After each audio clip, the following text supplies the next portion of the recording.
Buletin D-Day 25 April bersama saya Charles Mohan, salam sejahtera. Kementerian Pendidikan KPM sedang meneliti punca guru bersara awal dan penjelasan mengenai isu berbangkit akan dibuat dalam masa terdekat. Menurut Menteri Kanan Pendidikan Datuk Dr. Razizuddin, berdasarkan data Kementerian Maklumat berhubung pola guru bersara awal antara tahun 2017 hingga 2022 hampir sama. Justru katanya KPM akan menentukan apakah pendekatan yang paling sesuai bagi menangani isu guru bersara awal. Secara umumnya daripada 2017 sehinggalah 2022 itu trennya itu hampir sama. Maknanya tidak banyak berubah. Jadi ada yang kata mungkin ini disebabkan oleh pasca COVID, waktu COVID dan sebagainya. Ianya tidak mungkin atau tidak semestinya betul kerana tren itu bermula lebih awal sebelum pandemik COVID-19 ini. Jadi kita sedang perincikan lebih lanjut berkaitan dengan perkara ini dan insyaAllah kita akan beri penjelasan yang lebih mendalam. Beliau berkata demikian pada sidang media selepas pelancaran generasi penamat anti rokok 18 Gegar 18 di Sekolah Menengah Kebangsaan Bandar Seri Putra Bangi siang tadi. Kesatuan Perkhidmatan Perguruan Kebangsaan NUTP dalam satu kenyataan pada 18 April lalu menganggarkan lebih 10,000 guru membuat pilihan bersara awal setiap tahun kebelakangan ini, jauh melebihi statistik KPM. Angka itu juga jauh lebih tinggi berbanding yang dikeluarkan KPM pada 9 November tahun lalu, iaitu 4,360 permohonan persaraan pilihan dibuat oleh guru bermula Januari tahun yang sama. Dalam pada itu, KPM mengarahkan semua guru mengelakkan membuat penstreaman langsung atau live di platform media sosial ketika sesi pengajaran di dalam kelas. Datuk Dr. Razi menegaskan tindakan itu boleh memberi kesan besar kepada pelajar. Kerana ianya bukan sahaja melibatkan guru ini, melibatkan murid-murid yang lain. Kadang-kadang murid tak boleh jawab soalan dengan sesegan, semua orang tengok dia secara atas talian, dia live all over the world, semua orang boleh akses. Jadi perkara ini kita sedang perincikan tentang apakah pendekatan yang paling sesuai dan kita dah maklumkan pada guru-guru supaya elakkan berbuat demikian kerana impaknya adalah besar. Kadang-kadang kita rasa benda itu kecil tapi anak yang masuk dalam video itu sampai bila-bila dia akan kekal berada di media sosial dan sekiranya ada jawab salah kena gelak kat kawan-kawan macam-macam banyak perkara-perkara yang kita perlu teliti dan perincikan. Justru KPM akan mengeluarkan satu notis makluman kepada guru berhubung etika sewaktu mengajar. Education Malaysia Global Services EMGS menyasarkan 50,000 permohonan baru penuntut antarabangsa melanjutkan pengajian di Malaysia tahun ini. Ia menyamai bilangan yang direkodkan pada tahun 2019 dan dianggap realistik berikutan fasa endemik yang semakin hampir. Bagi mencapai sasaran itu juga, program promosi dilakukan di Indonesia. Jadi tahun 2022 ini kita panggil recovery period ni kita sasarkan 50. Jadi mungkin tahun 2023, 2024 itu akan terus meningkat. It's a realistic number because melihat kepada trend. Beliau ditemui pada program promosi pengajian tinggi Malaysia di Bandung, Indonesia semalam. Jelasnya lagi, peningkatan secara berperingkat memenuhi sasaran ditetapkan kerajaan iaitu 250,000 pendaftaran penuntut antarabangsa tahun 2025. Selain pameran pendidikan, langkah untuk menarik mereka termasuk menyasarkan terus kepada sekolah dan ibu bapa serta kaunselor. 43 pelajar Sekolah Agama Menengah Tinggi SAMT Sultan Isyamuddin di Taman Berjaya Kelang Selangor terselamat kerana tiada di asrama ketika bilik mereka di tingkat 3 bangunan itu terbakar malam semalam. Difahamkan ketika kebakaran memusnahkan asrama lelaki, kira-kira jam 9.30 malam itu, semua pelajar terbabit sedang menunaikan solat tarawih di surau. Pengarah Jabatan Bomba dan Penyelamat Malaysia JBPM Selangor, Nur Azam Khamis berkata, pihaknya menerima panggilan kecemasan mengenai kebakaran itu jam 9.40 malam. Sebaya menerima laporan, sepasukan pegawai dan anggota dari Balai Bomba dan Penyelamat Kota Raja Pelabuhan Kelang, Kapar, Kota Anggerik, Shah Alam serta Subang dikejarkan ke lokasi. Setiba di lokasi, kebakaran didapati membabitkan tingkat 3 asrama lelaki di sekolah berkenaan.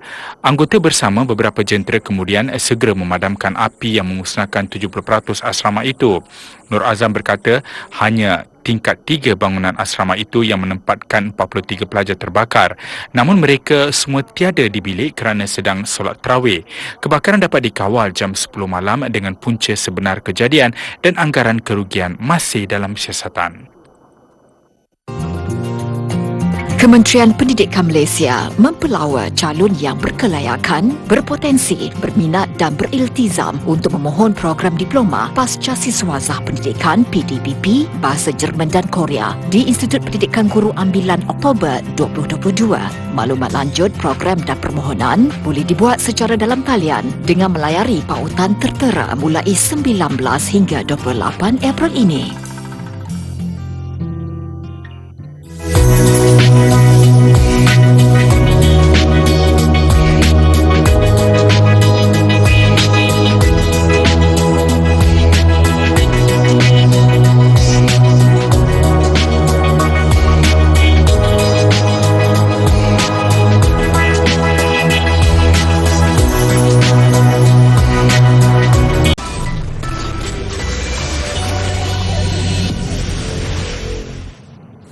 Bersama kembali, tol percuma serta potongan harga sehingga 50% akan diberikan kepada pengguna lebuh raya utama negara mulai jam 12.30 malam Sabtu ini hingga 11.59 malam 1 Mei ini.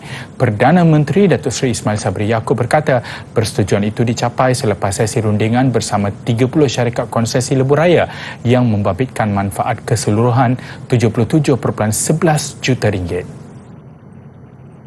Dalam satu kenyataan, beliau menjelaskan jumlah manfaat itu akan ditanggung bersama oleh kerajaan dan syarikat konsesi.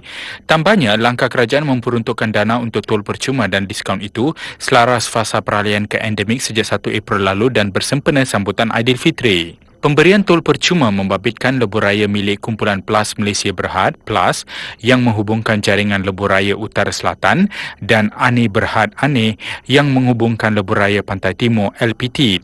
Berbanding sebelum ini, pemberian tol percuma itu turut diberikan ketika orang ramai pulang ke kediaman masing-masing berkuat kuasa jam 12.30 malam 7 Mei depan sehingga jam 11.59 malam keesokan harinya untuk semua kelas kenderaan. Sementara itu, tawaran diskaun tol antara 30 dan 50% akan diberikan kepada lebuh raya lain pada tarikh dan masa yang sama kepada semua kelas kenderaan.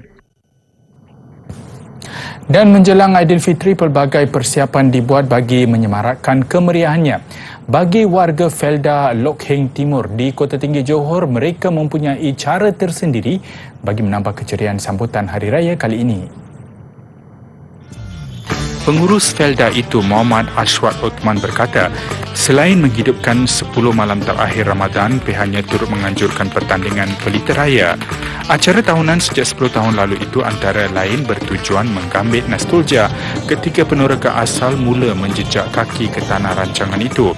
Bertemakan Beautiful Lok Heng Timur, pertandingan dibagikan kepada 4 kategori iaitu tugu blok dan blok individu, badan-badan rancangan dan anugerah khas juri. Bermula 15 April, ia menawarkan hadiah keseluruhan lebih RM4,000. Dan untuk tahun ini kita ada peningkatan daripada tahun lepas. Kita ada 23,000 unit pelita. Pada tahun ini kita mendapat pertambahan lebih kurang 25,000 pelita. Saya rasa tahun lepas agak meriah tapi kuranglah sikit. Tahun ni memang 100% saya anggap memang meriah. Saya punya ni lebih kurang dalam 500 lah. 500 tak termasuk duit minyak yang harian. Apa perasaan buat di sini? Ya, perasaan saya memang gembira dan meriah sekali. Turut mengambil bahagian generasi muda yang rata-ratanya mewarisi tanah rancangan berkenaan. Beautiful Lok Timur tu kita akan teruskan untuk menjadikan kita ni adalah pelopor pelita raya daripada start mula sampai ke hari ini. Kita nak penyertaan daripada generasi kedua amat merasakan dan inilah kami harapkan untuk akan datang. Untuk menyambut tetamu ke rumah pula sudah menjadi kebiasaan juga untuk tuan rumah membuat pelbagai persiapan, antaranya menata rias kediaman. Kali ini kemeriahan Aidilfitri dijangka luar biasa selepas 2 tahun terpaksa dirayai dalam Perintah Kawalan Pergerakan dan tertutup akibat pandemik COVID-19. Musim perayaan adalah detik yang paling dinantikan untuk membuat dekorasi atau hiasan dalaman rumah bagi menghidupkan suasana Aidilfitri. Ia sekaligus dapat mengembalikan rasa nostalgia melihat tradisi ahli keluarga menukar langsir, sarung kusyen atau mengubah susun atur perabot. Selain lampu dan hiasan indah untuk digantung, pelbagai alatan lain seperti pelekat dinding serta pelita antara yang paling digemari, tidak kiralah gaya tradisional ataupun sentuhan moden. Saya membeli keperluan-keperluan seperti langsir untuk dekorasi-dekorasi rumah selain daripada pakaian-pakaian. Kalau kita lihat bunga di belakang saya ni adalah bunga yang saya belilah di sini untuk menampakkan kemerihan. Biasa pokok-pokok bunga kan, bunga-bunga untuk hiasan dan langsir, tukar cushion, sarung bantal apa semualah kan, untuk tetamu lah orang kata kan. Ada juga yang gemar memilih konsep sedundun dengan pilihan warna baju seisi keluarga agar tampak seimbang dan harmoni. Dekorasi memang kita bertemakan macam tumbuh-tumbuhan kan, macam alam sekitar. Eko lah, kita ambil yang supaya nampak macam bersih sikit, clear, hijau lah maksud dia. Abang pun pakai baju tema baju pun warna hijau je. Di saat keterujaan kita menyambut Syawal yang semakin menghampiri tanpa disedari, ia juga memberi tekanan. Persiapan rapi dari segi mental dan fizikal adalah sangat penting dalam menjadikan pengalaman raya kali ini lebih bermakna. 2 tahun sambutan Aidilfitri suram. Tahun ini, Hari Raya lebih bermakna apabila orang ramai boleh pulang ke kampung halaman merayakan bersama keluarga tercinta. Bagaimanapun, penting untuk kita mempunyai jangkaan yang realistik bagaimana merayakan raya tanpa perlu melalui stres yang melampau. Menurut fellow penyelidik pemerkasaan remaja Universiti Kebangsaan Malaysia UKM, Dr. Salina Nen, masyarakat perlu melihat kepada kemampuan diri sendiri memandangkan 2 tahun kebelakangan menyaksikan ramai yang hilang pekerjaan serta terjejas pendapatan. Jangan kita memberi ekspektasi yang melampau tentang bagaimana kita harus merayakan perayaan kita kali ini. Kadang-kadang kita perayaan saya dapati bahawa kita ni kadang-kadang terlalu fokus kepada aspek material, persediaan pakaian kita. Kadang-kadang time ni lah kita nak tukar kereta, time ni lah nak tukar kasut, time ni lah nak tukar sebes hatu talinan, time ni lah nak gelang emas baru kan. So semuanya adalah kita punya harapan, tapi dalam keadaan sekarang ini kadang-kadang benda itu tidak boleh dicapai disebabkan oleh faktor yang saya nyatakan tadilah. Sebab tu saya katakan kita kena ada satu ekspektasi yang jelas. Tambahnya, setiap individu perlu membina perasaan empati terhadap diri sendiri dan orang sekeliling dengan tidak menumpukan kepada aspek materialistik, sedangkan keutamaan seharusnya lebih terarah kepada mengeratkan silaturahim. Kadang-kadang macam akan berputar orang kata argument lah, nak balik rumah siapa dulu ni, kata balik rumah. Ada yang kata, balik rumah saya dulu hari pertama. Kan, hari pertama tu kita paling tak adalah sangat penting dan melambangkan keutamaan kita kat mana. So, kadang-kadang benda ni jika tidak dipastikan, dia boleh jadi satu konflik. Itu saya kata mengharmonikan ekspektasi. Jangan, kita kena kita berkomunikasi dengan pasangan, dengan ahli keluarga tentang bagaimana plan kita supaya kita tidak menimbulkan isu-isu dan perselisihan faham disebabkan oleh perkara-perkara seperti ini. Justru komunikasi dan diskusi penting supaya orang lain berpandangan seiring dan tidak meletakkan jangkaan yang berlebihan. Semoga dengan persiapan yang rapi dan bersederhana, Aidilfitri tahun ini lebih bermakna untuk semua.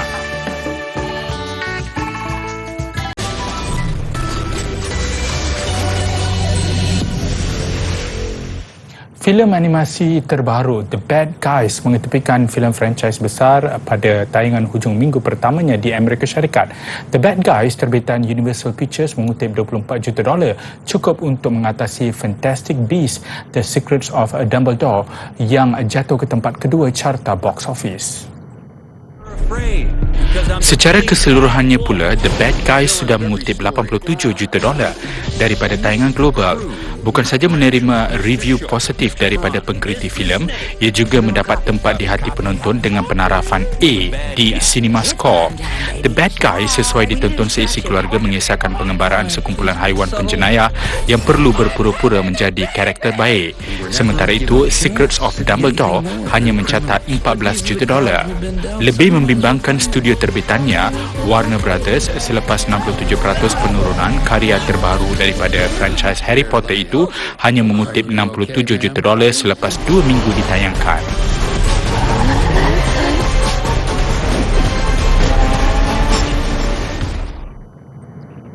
Penyanyi Britain Ed Sheeran memutuskan untuk menyumbang kesemua wang royaltinya daripada video lagu Two Step di YouTube bagi tujuan amal. Dalam satu kenyataan, jelasnya wang terbabit akan disalurkan kepada tabung kemanusiaan Ukraine di bawah Jawatankuasa Kecemasan Bencana berpusat di United Kingdom. Video Two Step yang dilancarkan minggu lalu menjalani penggambaran di Kiev, Ukraine pada Februari sebelum pencerobohan Rusia di negara itu. Ia adalah kunjungan pertama Sheeran di Ukraine dan dia mengakui berasa sangat dialu-alukan ketika berada di sana. Ukraine katanya adalah negara yang kuat dan untuk itu dia bersyukur dapat merakamkan hasil karya di sana. Pelantun lagu Bad Habits itu juga menyatakan akan sentiasa bersama Ukraine. Bulan lalu, Sheeran antara yang membuat persembahan pada konsert amal untuk Ukraine di England yang berjaya meraih 11.3 juta pound.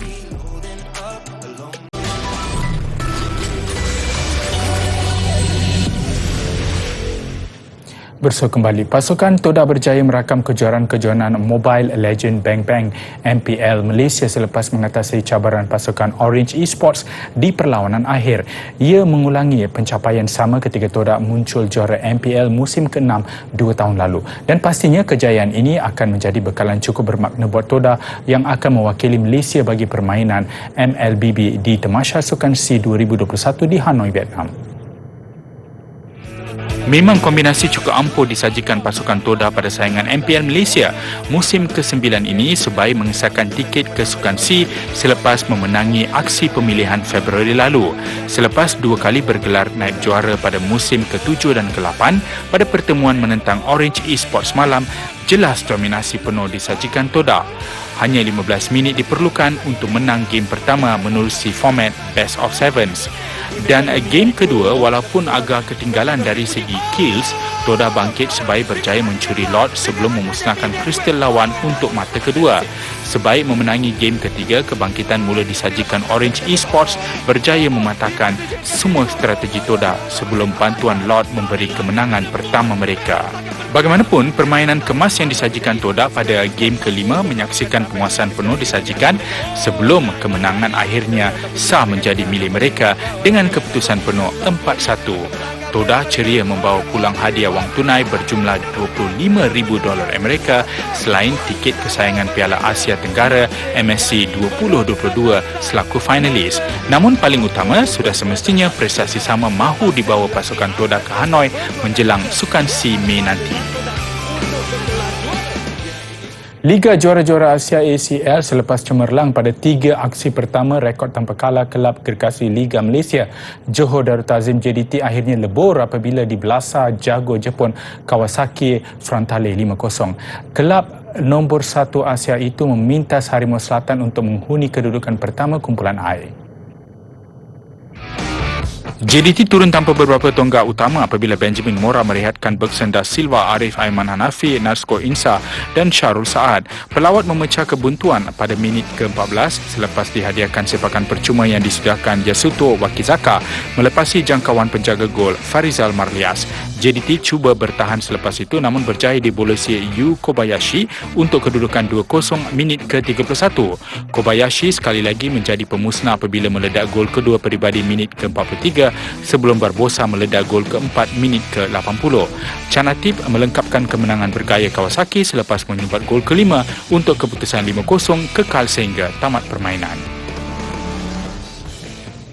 Anugerah Sukan Dunia Laureus 2022, juara dunia Formula One Max Verstappen dan pemenang 3 pingat emas Olimpik Elaine Thompson-Herah meraih anugerah atlet lelaki dan wanita terbaik dunia. Pemenang diumumkan dalam majlis yang diadakan secara maya di Seville, Spanyol.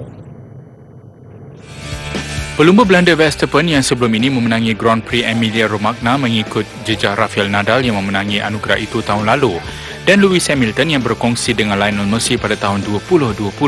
Manakala Thompson-Herah bukan atlet pecut Jamaika pertama memenangi anugerah berkenaan. Sebelum ini Usain Bolt pernah memenangi anugerah sama. Majlis anugerah dianjurkan Yayasan Sukan Laureus dan pemenang dipilih oleh 71 ahli panel yang diketuai legenda rugby All Black Sean Fitzpatrick. Pasukan bola sepak lelaki Itali yang memenangi Euro tahun lalu dinobat pasukan terbaik untuk kali kedua. Bintang muda tenis Britain Emma Raducanu, 19 tahun, yang bergelut mengekalkan prestasi selepas memenangi terbuka Amerika Syarikat tahun lalu pula menerima anugerah pencapaian terbaik. Turut diumum pemenang penyerang Bayern Munich Robert Lewandowski yang memecah rekod jaringan Bundesliga Gerd Müller sebagai pencapaian luar biasa. Juara dunia 7 kali MotoGP Valentino Rossi turut meraih anugerah ikon sukan selepas bersara pada November tahun lalu. Peragaan pelbagai kostum di Havana, Cuba mengakhiri buletin D-Day. Usaha peminat tegar anime itu turut membabitkan aktiviti permainan video. Saya Charles Mohan, salam hormat dan kita jumpa lagi.